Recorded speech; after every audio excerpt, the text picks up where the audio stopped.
So today I wanted to kind of talk about two parts. One is sort of just about a personal journey, about sort of how I got to become a producer and how the events in my life kind of shaped to basically how I got here today.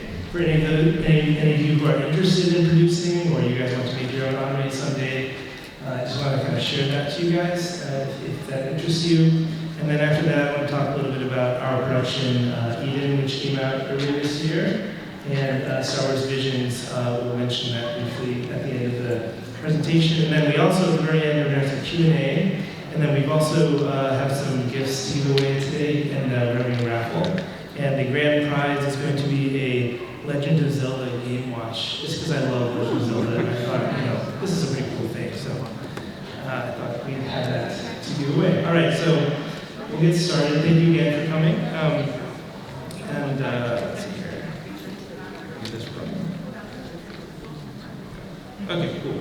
So my name is Justin Leach. I'm the CEO and founder of Qubic Pictures. We're based in New York, yay. And I'm joined by Kanako Shirasaki, who is our head of production. And we operate Qubic Pictures out of this area.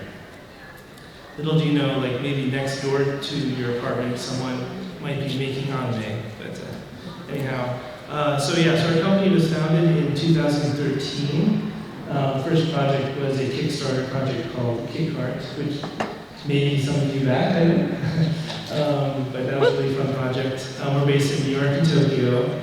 We're a virtual company, so we have staff that's located in Tokyo, Taiwan, and New York. My past work experience, I worked at production IG on Innocence, Ghost in the Shell 2, if any of you guys saw that. I worked on the Star Wars The Clone Wars series. I helped set up the studio. And I also worked on a lot of feature films for Blue Sky Studios.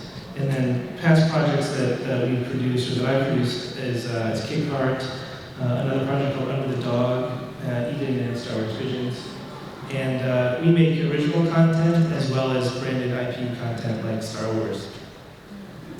Our mission really is to work with the best talent around the world and to tell stories that inspire and move people and try to make something that appeals to as many people as possible. Our core principles are on story. It's very important to us, and so we spend a lot of time trying to get that right.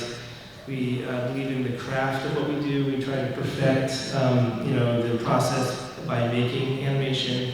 We always try to innovate, try to do something new that hasn't been done before.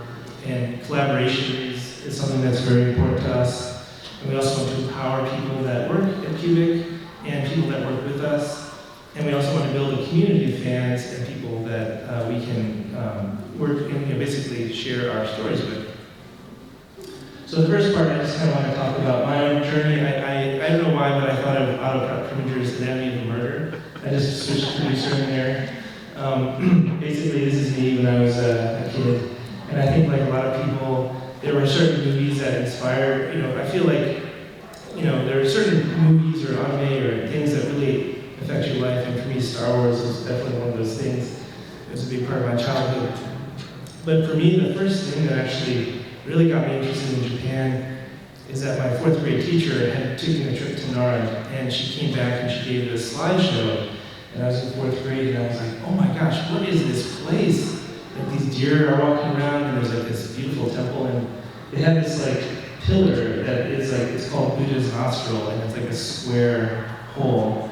And if you can squeeze through it, it's good luck. And so I always feel like it's kind of funny because in my life I always had to kind of make my own journey, my own path, and I always feel like I'm kind of like a circle trying to go through a peg, a square hole. But anyway, this was a big moment in my life where I was like, I gotta go to Japan. I don't know why, but I just love Japan. And then as I grew up in the Midwest of America, I played games like Cliffhanger, which was like, if any of you guys know, this is kind of 80s era, but I feel very old right now. But it's like, this was like an Malaysian video game called Cliffhanger, which was actually Castle Cagliostro, but no one told me that at the time. And then I also read the Nausicaa Valley of the Wind comic book. And then my father owned a video store, so I watched this. I was like, what is this movie? Where's the Wind? This looks kind of cool. I didn't know at the time that it was a butchered version of Nausicaa, but I did get to watch it, and I was like, wow, this is really cool. But at the time, I didn't really know who was making all this stuff. And then I thought this was kind of funny because, when I was in high school, I really liked Little Mermaid, and that was sort of a movie that really inspired me. But also at the same time, Akira was something that I loved, and I never thought I'd put the two next to each other. But those movies had a really big impact, and after seeing those, I was like, I really want to get into animation. And so I applied to the best animation school in the country, but I got rejected. And so, like everything in life, you just have to keep going. Eventually, this is not me, but I did find a school that was willing to accept me. No one else would accept this one, which happened to be a good school. So I went to a school in Florida and studied computer animation. And there, I got to see, I remember this one moment when I walked into the student rec center and they were showing the opening floppy tub. And I was just blown away. I was like, oh my gosh, what is this? And that was where I first learned about AnimeNYC, and this was back in I'm guessing 92 or something like this. And I just fell in love with Ghibli at that point, and I knew everything about it from there. And then I also, was very ambitious. I was in college trying to start my own company, failed, obviously, but I got Shigeru Miyamoto's autograph, who was the creator of Mario. He drew a little Yoshi on my card, so I always kept it, because that had meaning to me. And then, of course, Ghost in the Shell, which was just another film that kind of blew me away, and I was just really amazed by that. And then also while I was in college, I just by coincidence happened to work on a couple of live-action films as a production assistant. And I worked on this film called Great Expectations, which was directed by Alfonso Cuarón, and the director of photography was Emmanuel Lubezki, who later went on to become very famous filmmakers. And so I got to see also the live-action part of the business, and just, kind of growing up and having all these sort of experiences, I just really fell in love with movies. And so after I graduated college, I moved to Harrison, New York, which is actually not too far from here, to work at Blue Sky Studios, which was an American feature animation company. And the first project that I worked on was a short film called Bunny. And here I am in the middle, actually. If any of you guys are studying animation, there's this series called the Animation Survivor Toolkit by Richard Williams. And I happened to get in the video. I looked really young, I had hair at the time, but I looked really mystified. But yeah, while I was there, I worked on Tiny as a storyboard artist, and those are character designs. So Bunny actually ended up winning an Academy Award that year. I was just an animator on it. So I had this idea, why don't I use this as a way to go to Japan and visit all the different animation studios, because, Academy Awards are kind of a big deal over there, and I thought, it'd be a great way to start meeting people over there, because I always wanted to go to Japan and work there. So I did that, and I managed to get into Studio Ghibli, and I'm on the right there, really super excited. I'm on the roof of Ghibli. It was just as you can tell, it was sort of like a dream come true, looking at the picture. And so it was just, that was back in 1998, and it was just, for me, that was a very impactful trip. We got to go inside Studio Ghibli, and we went to Miyazaki's, he has this place where he works called the Butaya, or Pig House. And so there he is. I'm not supposed to show pictures of people directly, but that's him walking up the stairs. And we're just like, oh my gosh, I can't believe it. And at the time, he was working on the Ghibli Museum. So his wall was sort of littered with sketches on the museum. And we had talked to him for like 4 hours, I think, and it was just one of those once in a lifetime moments. And so I came back from my trip to Japan, and I was like, all right, I really want to make anime. Let me try to pitch some ideas. And so Blue Sky had this sort of this pitch fest where the company could pitch ideas to develop as a feature film, because at the time we were in talks with Fox at the time. And so I pitched, this is back in 1998, I pitched Robot World Eden, and it was selected, and we were developing it for a little while. But then this guy came and said, we're not going to do it anymore. So I was devastated. I was really, really hurt, because I was young and wide-eyed and had big aspirations, and kind of had to deal with this defeat. And so I kind of swallowed my pride and moved on, and kept working in the industry. And a few years later, actually, I got the opportunity to work at Production IG. I had become friends with Ishikawa-san, who's the CEO of the company. And one day, I would usually visit him at conventions when he would come to the States. So I went down to see him at Otakon, and in New York, if there's anything, I'd basically go see him. And so we kind of developed a friendship. And then one day he said, would you be interested in coming to Japan to work at my studio? And I was like, yes, of course. Sign me up. And so, he says, well, I can't pay you very much, but, at least you get to, come out to Japan and work. And so I was like, okay, yes, I understand. And so I basically sold all my belongings and got rid of everything and just moved to Japan. And the first project that I worked on was Innocence Ghost in the Shell 2, which was just an amazing experience. And I got to meet and learn and see how a Japanese animation studio works.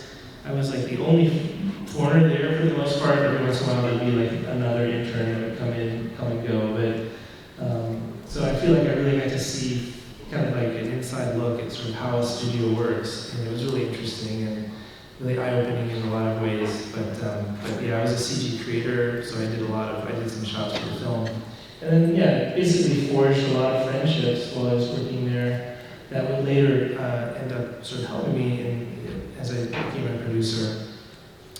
But after Ghost in the Shell finished, I was still, like Ishikawa-san said, they couldn't pay very much, so I was actually quite poor. So I was like, I gotta go back to America. So I reluctantly moved back to the States to kind of like take care of that part of things.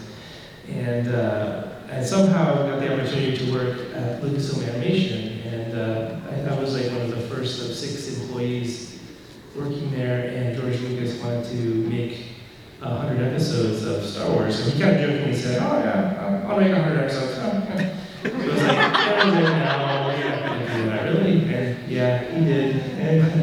And it was really cool. I got to work at Skywalker Ranch, and I remember actually interviewing Dave Filoni before he started working there, and he was a huge anime fan, and we always kind of like got along really well, and we both loved anime very much. So it was really cool to see that happen, and then basically going from 0 to 6 people to hundreds of people.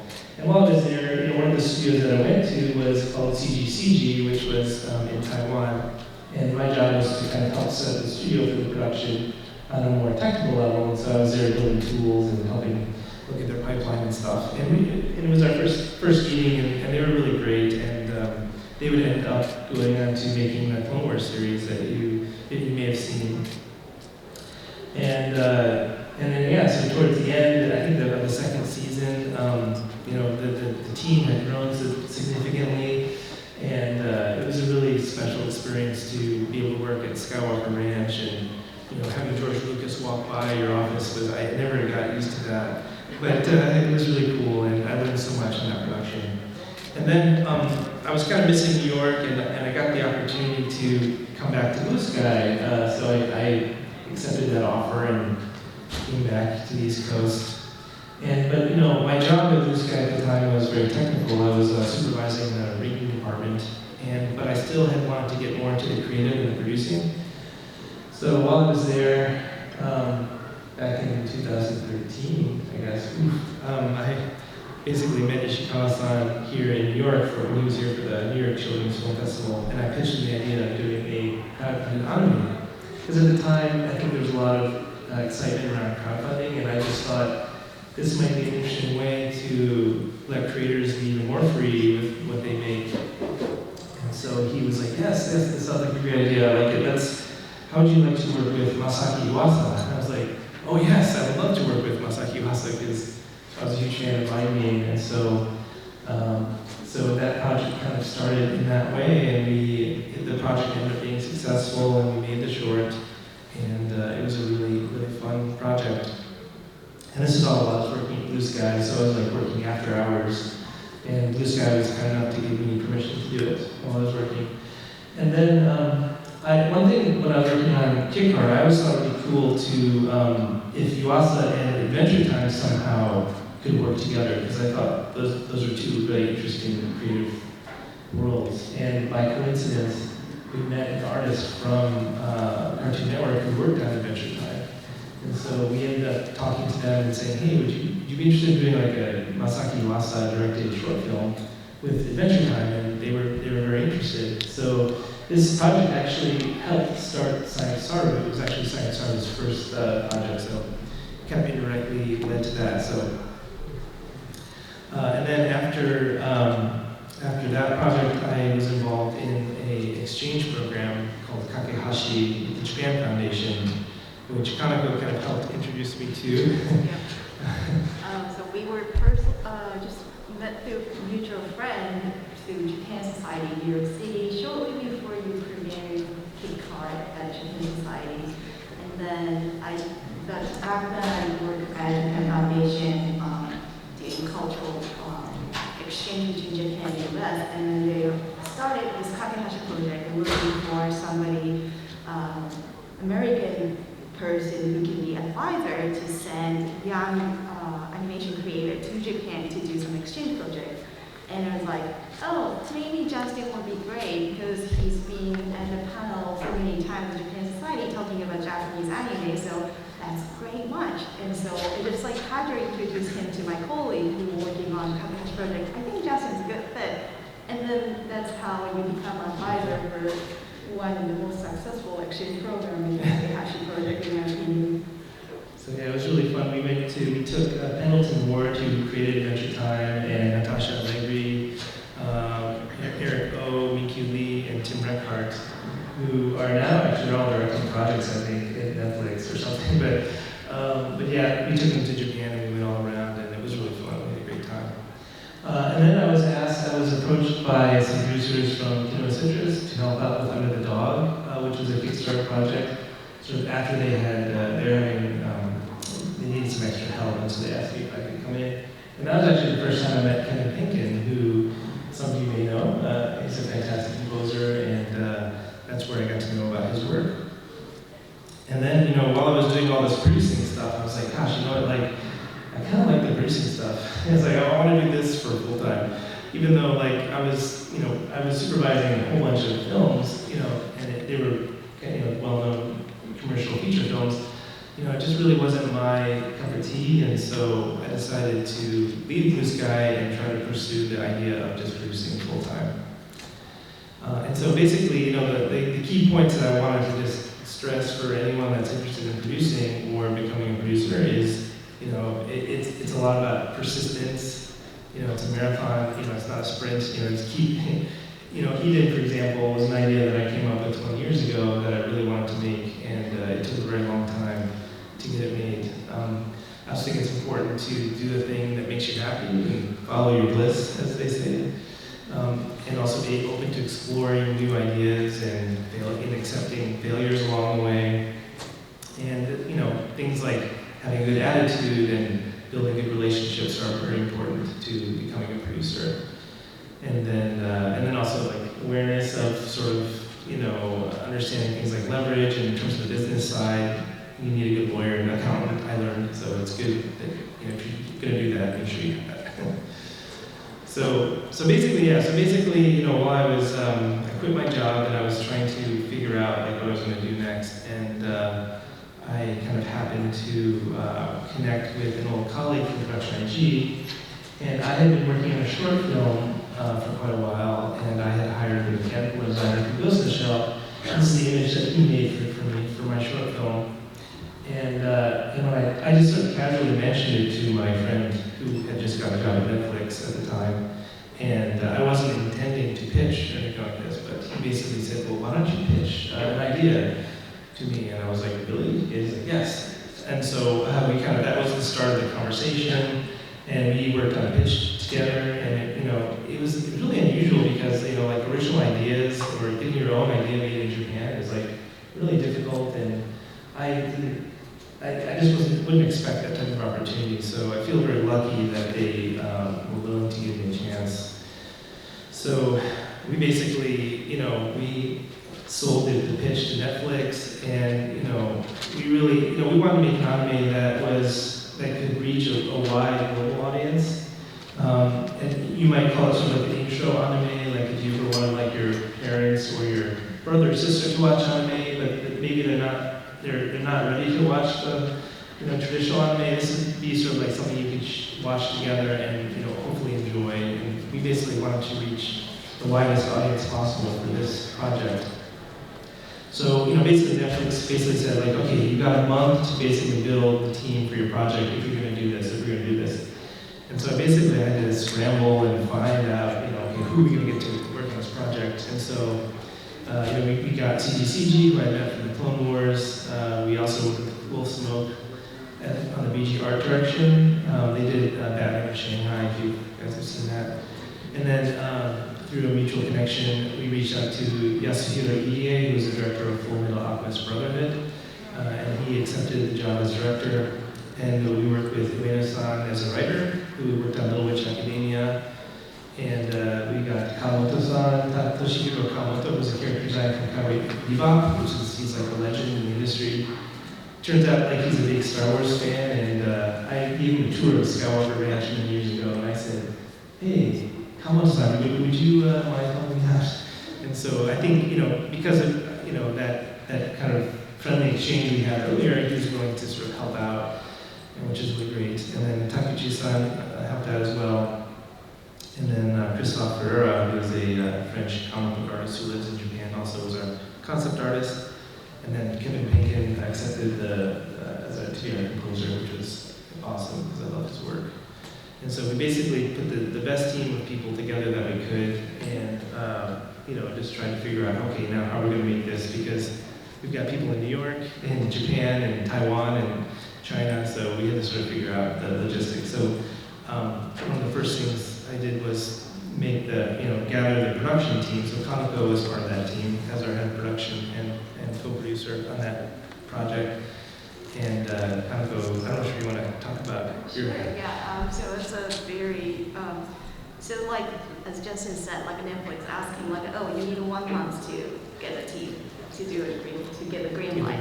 So he's like casually texting me like, are you happen to be free on December in Tokyo? It's like, I live in Kobe, which is like slightly far away from Tokyo, if you know the geography in Japan. But I said like, well, December is pretty busy month for everyone. I'm not quite sure, but I was like, it sounds kind of interesting, so like, why not? And then that turns out to be this big project. So it was one casual text message turned into this, so that's pretty exciting. So as he said, like it's only 1 month to writing emails to everyone, to asking them if they're interested in this Eden project. And for the Japanese creators, we are basically like a nobody to them. So have to really, entertain them. Like, hey, this is like a really exciting project. We want to work, and like, but we are nobody. But would you like to be interested? So it's very, it's a very exciting experience for me to write an email on behalf of Justin to Japanese creators to translate his passion to this project, because he's been having this story for 20 years and it's finally come into light. So that was very, and then that was everything happened like at the end of the month or early January to get the go for Netflix. So we took several trips to Japan and we met with creators, and we sort of made a passionate plea, please help us. And it's weird. It was just like all these things just kind of happened to come together at the right time, and people just happened to be available at the right time. So it was. I feel very lucky that it all kind of came together. But yeah, we had a lot of work to do, a lot of things to figure out, and we had to set up the company in Tokyo, and it was a very, it was a big project for us and a very formative one for the company. And also, the CG is like in Taiwan, so their main language is Mandarin.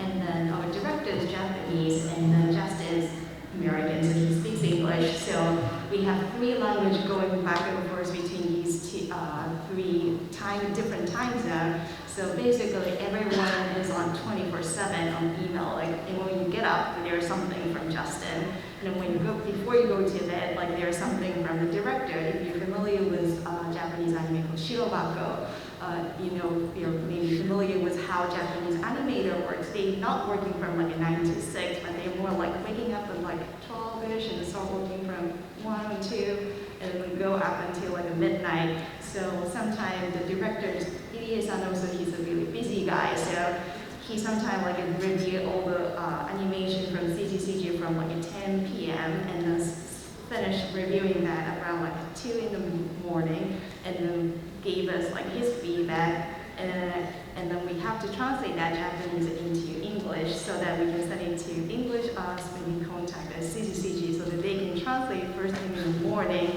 in Taiwan so that their team can work on the revision.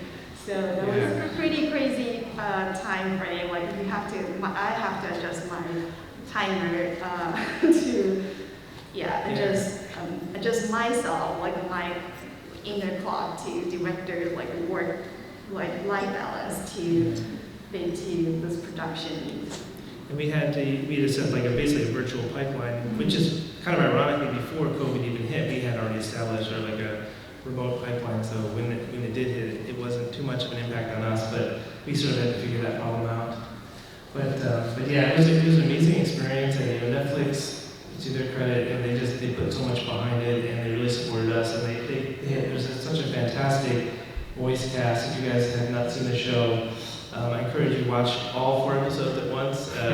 It's if you just watch it, I feel like it's like better watched as a movie, I think. But anyhow, yeah, if you guys get a chance, please, if you haven't seen it yet, please take a look. The other thing too, which is really cool on this project, and one that I didn't really expect would happen, is that Netflix really put a lot into the marketing, and we actually had Eden billboard right in the middle of Shibuya Crossing. If you guys are familiar with that area, it's like the busiest place in Japan. They worked with Jeans Japan, who is a clothing retailer, to make Eden t-shirts. And then we also worked with Super 7, as you can see up here, on some vinyl toys that they made based on the comic, or based on the show. And then they also made a Eden VR game as well. And then we had other companies making t-shirts, and then they also made a manga in Japan. And so, yeah, I mean, like, it was really amazing. I never expected that to happen, but it was a nice surprise and really cool to see. And so after Eden was done, we started looking for our next project, and we're sort of reconnected with Lucasfilm again, and it just, timing and interest happened to align, and we were invited to participate in this project, which just came out in September. And so basically, if you guys haven't seen it, it's an anthology of short films working with Japanese creators. And basically, we were like, here's Star Wars, have fun. If you're a big fan, we hope you're a big fan, please make something really cool.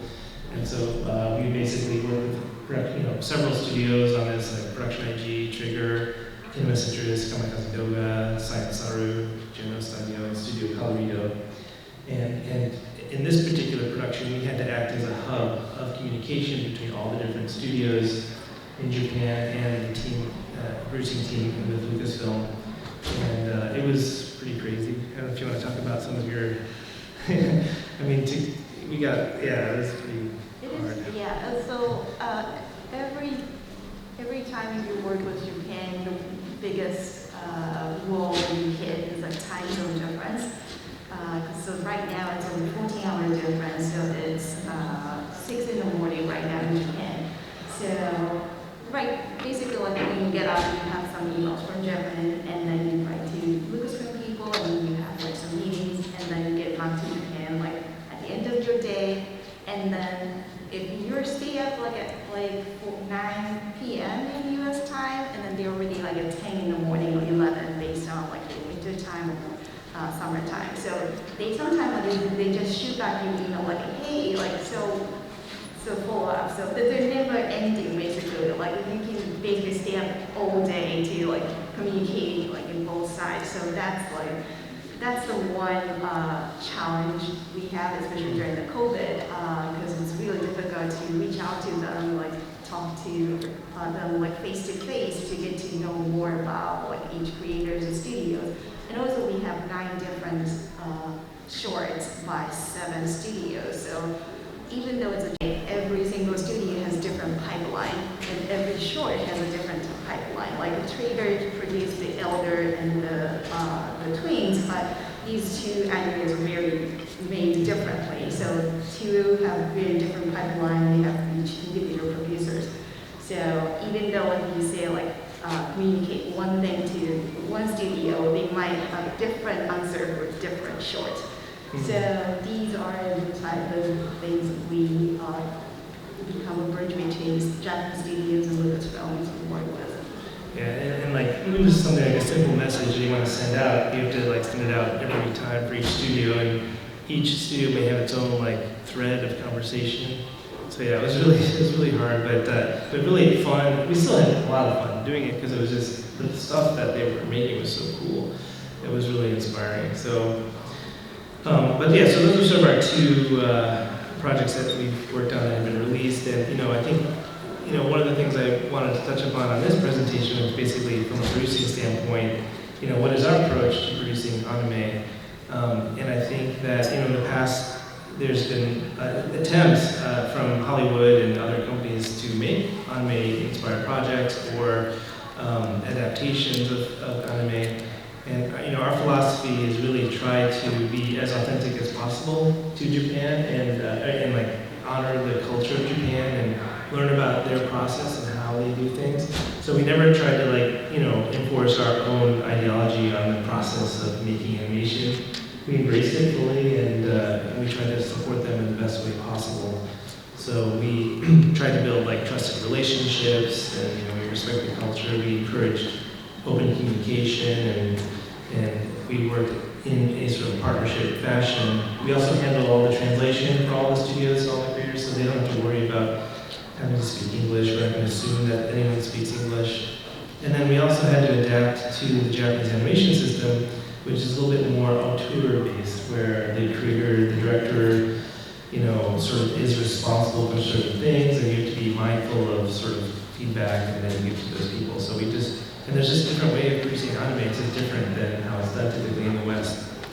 So, and then also the other thing too is in Japan, they don't typically do service work for other people. So to, have your idea made by a student in Japan doesn't happen typically. So those are kind of that's sort of our philosophy and how we approached making animation in Japan. And yeah, we're very passionate about it, and we're hoping to make more. And we have some other projects that we're working on. We can't say yet, but they're keeping us busy. But hopefully you'll get to see those when they come out. I think that's pretty much it in terms of the producing side of stuff. I just wanted to. We have some raffle stuff that we can give away at the end, but I wanted to maybe do some Q&A if anyone had any questions. And I think there's a mic set up there in the center of the aisle if anyone would like to walk up and ask. Or sit, that's fine too.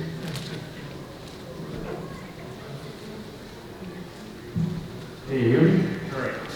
Well, I was very interested in how you guys are trying to work between what I do things in the United States and all the way to the other side of the world.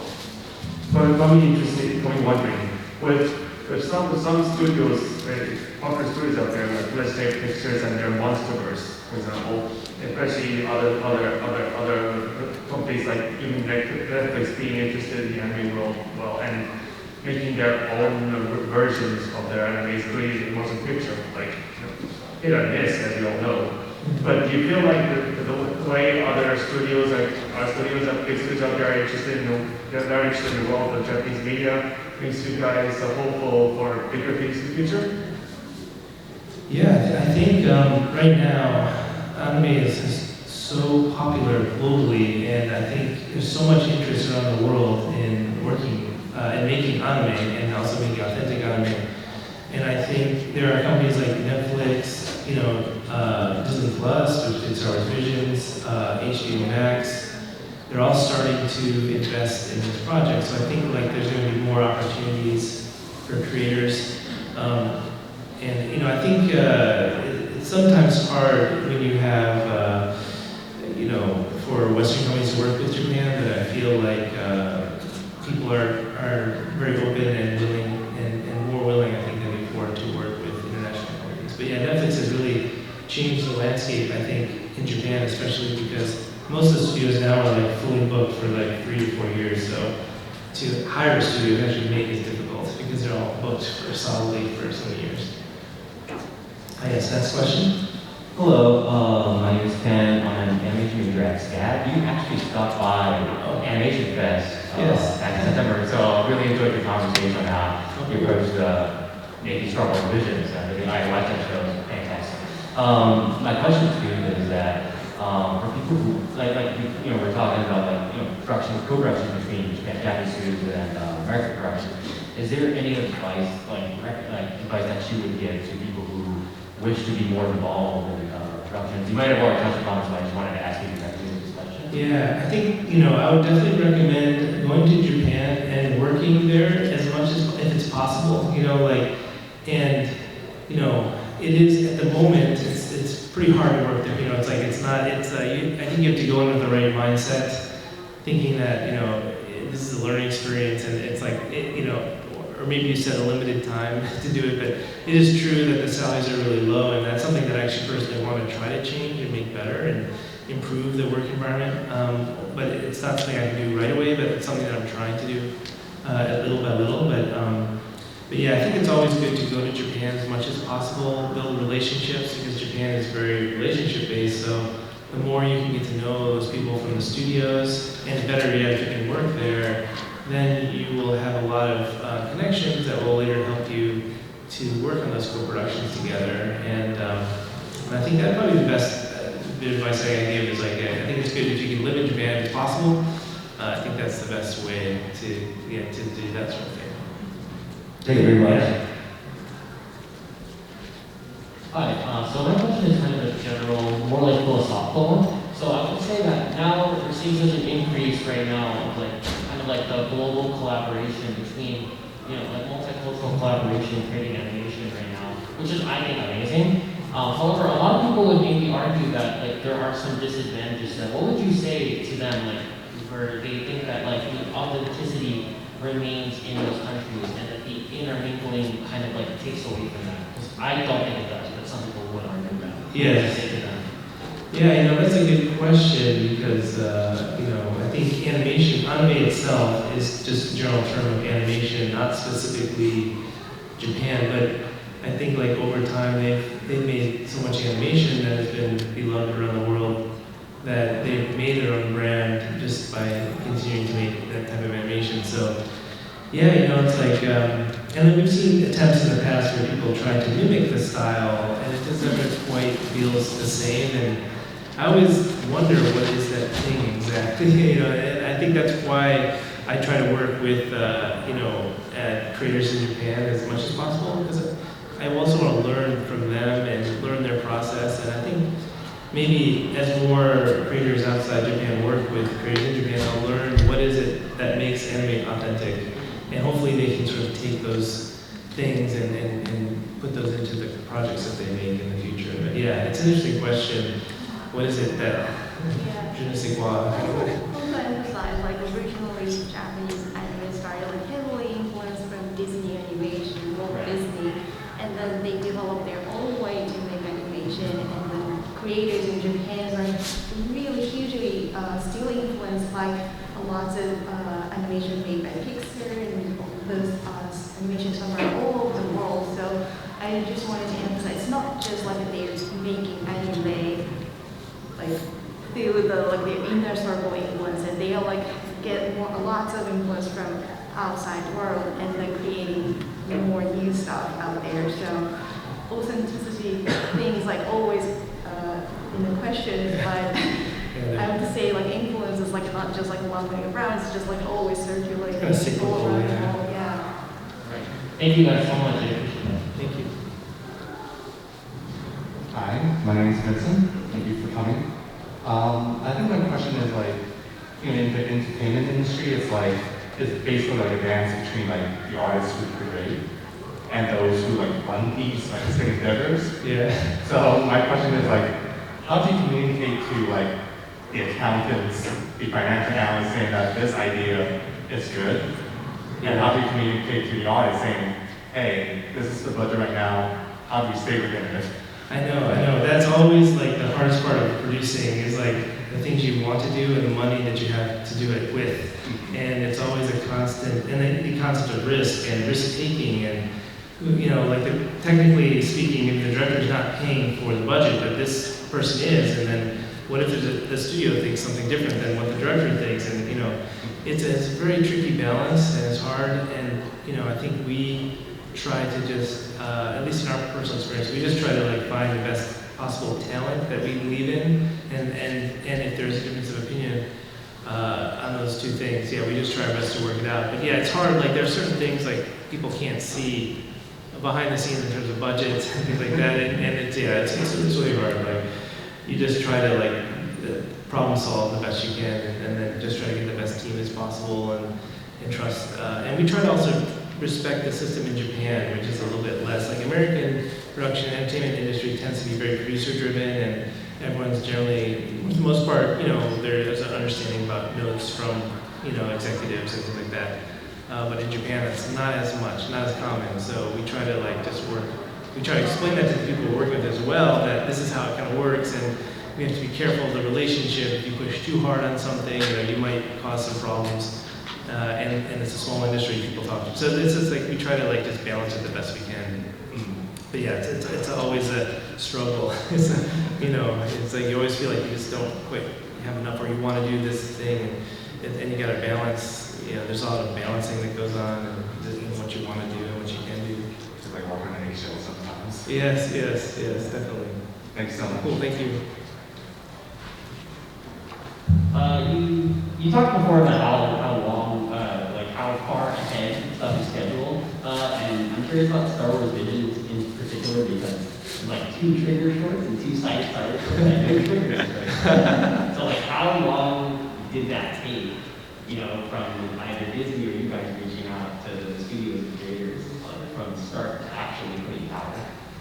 Yeah, what was it, like 18 months total? Yeah. It's about 18 months total. And I think one of the benefits of a short film is they can kind of squeeze it in. It's a little bit easier than a series. So I think a lot of studios just kind of squeezed it in to their schedule, and they Yeah, 18 months is not, I feel like a different trigger is much further out. Yes, yeah. I think they had to kind of like make a little room for it in order to make it work. Yeah, it was like, yeah, it was. I was actually surprised myself that it was able to work, because I know how crazy it is. But Star Wars is such a beloved franchise that they were very eager to, and they had stories they wanted to tell. So.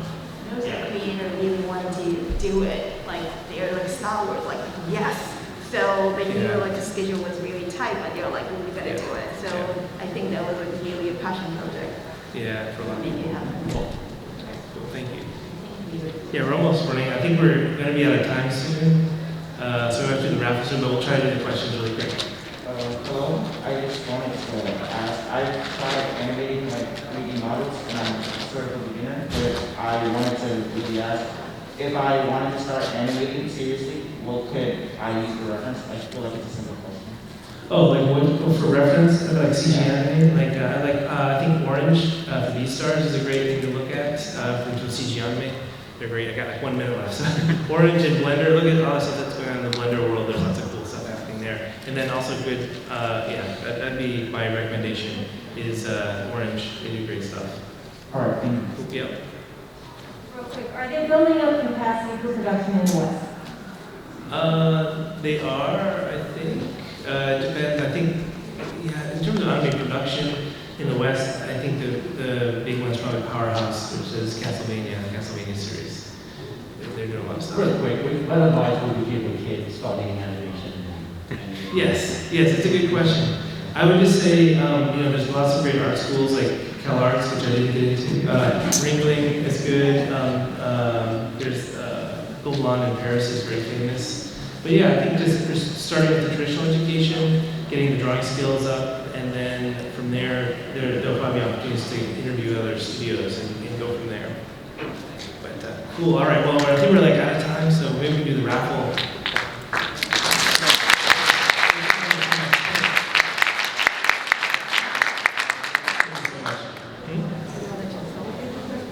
Oh, yeah, actually, do you mind if I do one do a selfie with everybody? He was trying to take selfie with me before you guys came in, and I said, like, I was like, that's no not one worth it. there. Okay. There we go. Oh, okay, there we go. Cheese.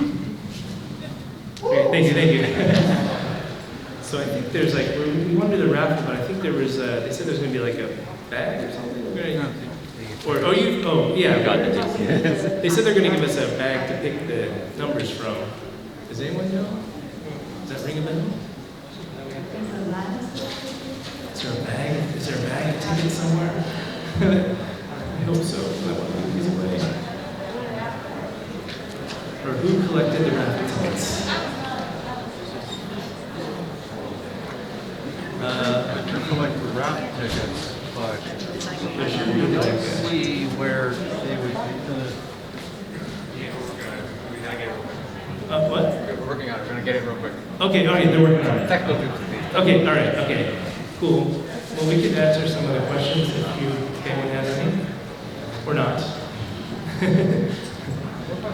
Actually, could you describe what it means by typically don't do service work? Like, Oh, yes. So the question was, on my slide I have that studios don't typically do service work. So, service work is basically when like a Hollywood studio basically comes to another animation studio and says, hey, we have this idea, we wrote this story, we wrote the script, can you please make it for us? And so typically, that doesn't happen as much in Japan from Hollywood, or it's like usually creator driven. The creator wants to make this manga into an anime, or they have their own idea that they want to make. It's hard for an outside company to have another studio make your idea. It's very challenging. Yes.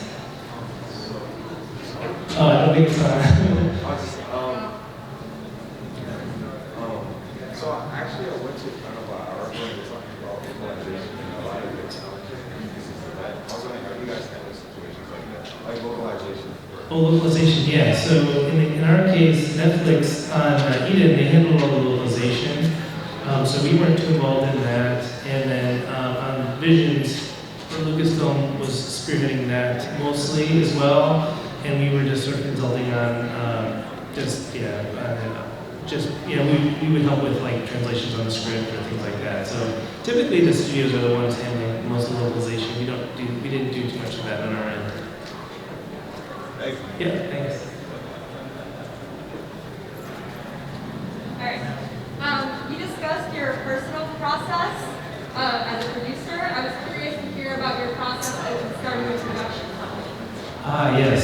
So, so the way I was able to do that was because I basically sold the rights to Eden to Netflix. Because like there are many ways you can produce something, you can license your idea, and then they give you a fee per episode. So I didn't have any investors, I didn't have anything, and so I was like, well, I need to finance it through the company making the content. So I kind of strategically decided, okay, I'm okay to sell this because I need to make my company and make this production. So when we used that as sort of a way to start the company, grow it that way. And so right now we're kind of project-based. So when we have a new production, it's also being sort of a service type of work where we're producing for that studio. So we were hired as producers for Visions to help support and join the Lucasfilm team.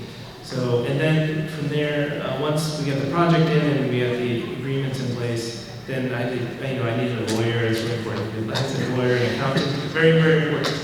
I didn't know anything about that really, so I knew a little bit, but it's not until you really do it. It's hard to really know. But anyway, so I kind of just jumped right in, and then I think a lot of it is just figuring problems out, and as they come up, and finding a solution. And that's kind of how you make it work. But yeah, I would say being open, I think to I think financing through selling an idea, I think is probably a good way to start if you don't have any investors or anything like that.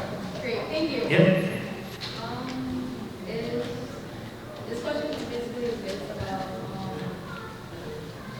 high schools, like the art. Is Lombardino School the art school best one? Oh, art schools to go to? Oh, okay. Yeah. Cal Arts in California, I think it's Valencia. And the other one is Ringling in Florida. Would be probably more for animation. 2D drawing would be probably Cal Arts, and 3D would be Ringling. And then Golan in Paris is probably one of the best for 2D animation in the world. Basically talking about like in New York. Oh, but in New York, oh, sorry, sorry, I missed that part. In New York, there's SVA, I think SVA is probably on the top of the list. FIT had some class, I used to teach at FIT a long time ago, briefly. Yeah, at NYU had some classes, and there's Pratt, but yeah, mostly, I think SVA is probably the main one, I think. What about LaGuardia? LaGuardia High School there?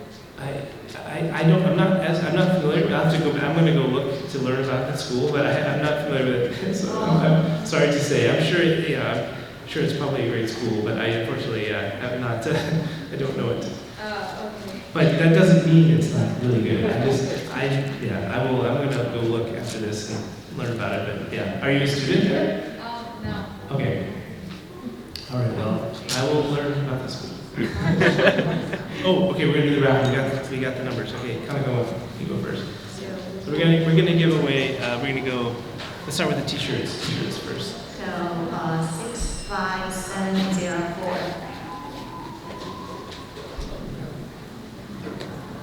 Is that it?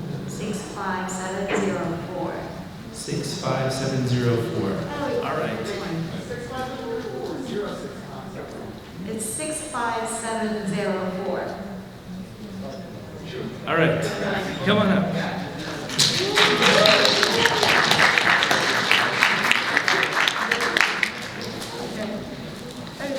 We have an Eden and a Japanese version t-shirt.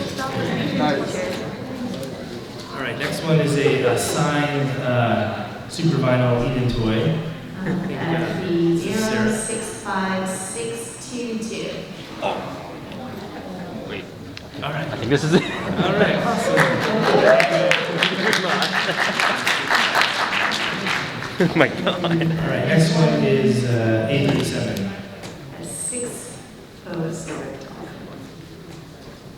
it's like 65628.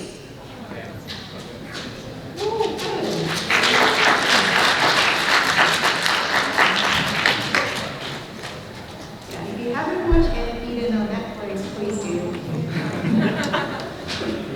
Thank you. So the one was no. This is E92. 065626.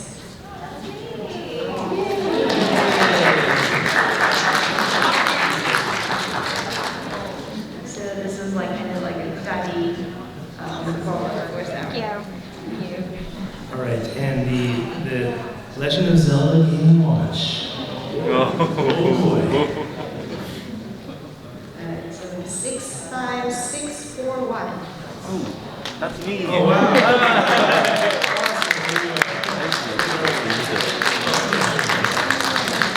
All right, well, thank you everyone for coming. We really appreciate it. Thank you.